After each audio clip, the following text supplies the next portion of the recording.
আসসিয়ামু জুন্নাতুন, রোজা হচ্ছে গুনাহ থেকে বাঁচার ঢাল স্বরূপ ঢাল। যুদ্ধের ময়দানে তরবারির সাথে যেরকম ঢাল থাকে, যা দ্বারা শত্রুর তরবারির আক্রমণ থেকে বাঁচানো হয়, নিজেকে রক্ষা করে, রোজা মানুষকে নবীজি বলছে যাবতীয় গুনাহ থেকে বাঁচার ক্ষেত্রে ঢাল স্বরূপ। আল্লাহ তাআলা তৌফিক দান করেন।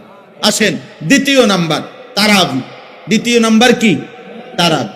5 ওয়াক্ত নামাজ রমজান মাসেও ফরজ, আর এখনো কথা বলে না। 5 ওয়াক্ত নামাজ সারা বছরই মুমিনের জন্য কি ফরজ। একটা কথা, ছেলের আব্বা, তুমি খাও দাও ফুর্তি করো, যাই করো, কোনো অসুবিধা নাই, মনে রাখো, বাকি এতটুকু মনে রাখো, তোমার ভোটার আইডি কার্ড আর জন্ম নিবন্ধন সনদের হিসাবে না, বরং আল্লাহ রাসূল সাল্লাল্লাহু আলাইহি ওয়াসাল্লাম বলেছেন 5 ওয়াক্ত নামাজ যার জীবনে নাই, আল্লাহর নবী বলছে তার জীবনের মধ্যে ঈমানও নাই, ইসলামও নাই। নবীজি সাল্লাল্লাহু আলাইহি সাল্লাম বলছেন ফারকু মা বাইনানা ওয়া বাইনাল কুফরি আস-সালাহ। কোন ব্যক্তি ঈমানদার নাকি কাফের, এটা পার্থক্য করার চিহ্ন আল্লাহর নবী বলেন নামাজ। অতএব নামাজবিহীন কোন নাফরমান যদি একেবারে 1 কোটি বারো চিৎকার দিয়া মাইকিং করেও সে বলে মুসলমান, আল্লাহ রাসূল বলছেন না, সে মুসলমান না। নবীজি বলছেন না।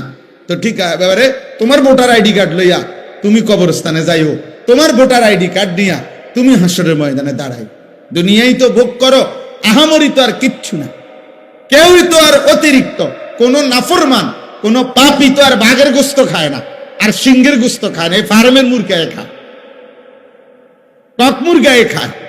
তাহলে দুনিয়া কিছুই ভোগ করে না, কিচ্ছু না, কিচ্ছু না, শুধু শুধু নিজের জীবনটা নষ্ট করে।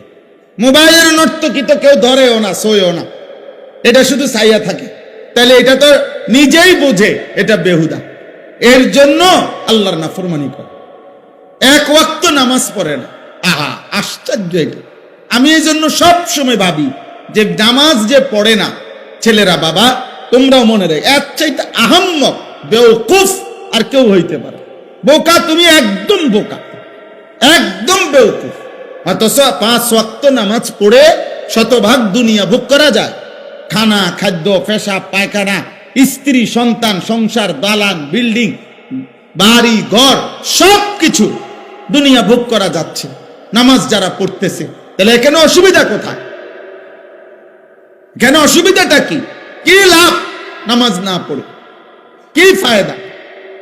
কি ফায়দা? অনেক ছেলে তোমাদের বেনামাজির চেহারা দেখলেই চিনা যায়, উস্কো খুস্কো চুল, এগুলো কোনোভাবে শালীন সুন্দর না, চেহারা আরো পাউডার দিল, চেহারার মধ্যে একটা বিভৎস নাপাক তার চেহারার মধ্যেই ভাসে। কারণ যে নামাজ পড়ে না সে পেশাব করে ঠিক মতো, সে পানি, টয়লেট পেপার ঢিলা কুলুকো ব্যবহার করে না, কারণ তার তো নামাজ নাই। কাজে এই অপদার্থ, এই আহাম্মক, এই নিকৃষ্ট নিম্ন রুচির মানুষ, এটা মানুষের সমাজে চলাফেরার অনুপযুক্ত, জন্তু জানোয়ারের সাথে মানানসই, মানানসই, এটাই বাস্তবতা।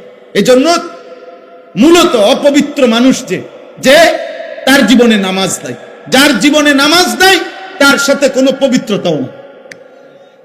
সে পবিত্র থাকবে কেন? সে তো নামাজই পড়ে না, ওই পবিত্রতা দিয়ে করবো কি?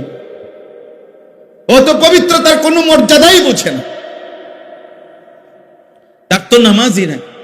এই জন্য দোস্ত, প্রথম কথা এটা, 5 ওয়াক্ত নামাজ, এটা ছাড়া মুসলমান হতেই পারে না। এটা একেবারে সহজ কথা। মান তারাকা সালাতাম মুতাআম্মিদান ফাকাদ কাফারা। নবীজি বলেন ইচ্ছে করে যে নামাজ ছেড়ে দিল সে কাফের হলো, একেবারে বিশুদ্ধ হাদিস। ফাকাদ কাফারা, সে